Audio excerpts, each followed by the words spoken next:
Хей, здравейте, приятели! Днес се намираме на едно страхотно място близо до Стара Загора, или още езерото на Старозагорските бани. Едно страхотно място, където може да съчетаем и риболова, и разходката, и да се нагледаме на природата, която ни заобикаля. Реших да направя това видео и да ви покажа какво всъщност има тук като риболов. Нямам конкретна цел какво да хващаме в днешния ден като риби, но съм заложил на няколко метода, на болнеза, на мач и на директен телескоп. По принцип, така в главата ми се въртеше целта на днешния риболов да бъде малки уклейки и не само. За момента обаче се появиха каракутки и бабушки малки. Малко по-късно ще ви направя съпричастен с всичко това, което се случва. Така че останете с мен, ще видим какво ще се случи по-нататък.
това каква за хранка използвам. В днешния ден съм се спрял не на нещо, кой знае какво от това, което в принцип имаме.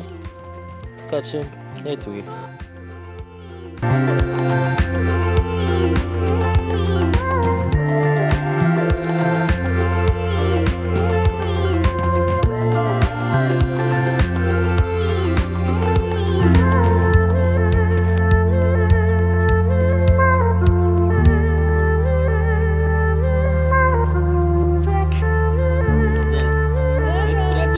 С следващата моя помощничка, малката дивка.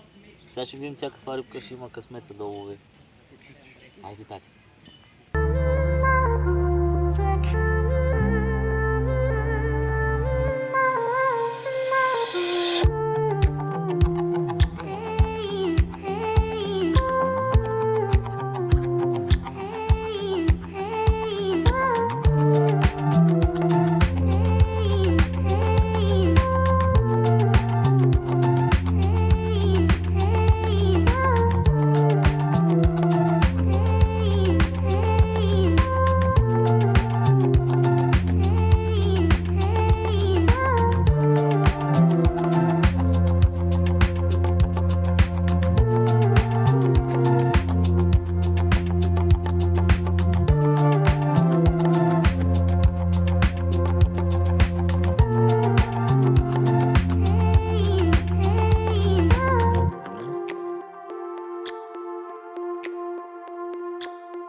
И така, приятели, на път сме да приключим днешния риболов.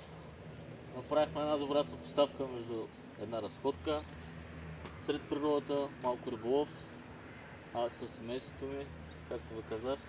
Интересни неща се получиха. Хванахме доста риба от колко? 13-14 часа до сега. В момента е 19. Ще видите за малко колко риба хванахме. Риболова в началото тръгнахме на директен телескоп с много фин тъкъм, но в последствие, тъй като, както казах, тъкъма беше много фин, скъсах един, два, три пъти и писна ми да ремонтирам и да правя тъкъм и затова минах на болнезата. И с нея вече не беше толкова активна рибата, но все пак имаше на около 5-10 минути по една риба и се получи наистина добър риболов. И ето какво се получи, какво направихме днес.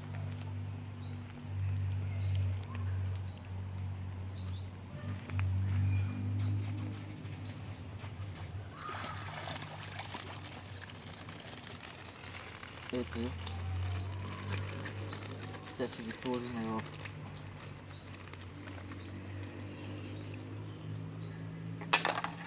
кофичката.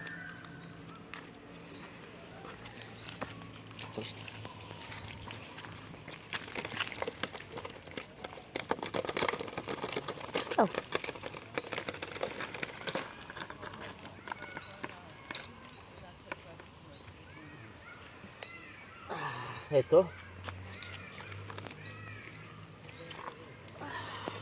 Това е. И сега, където дошли, там и отишли. Тъй като така трябва.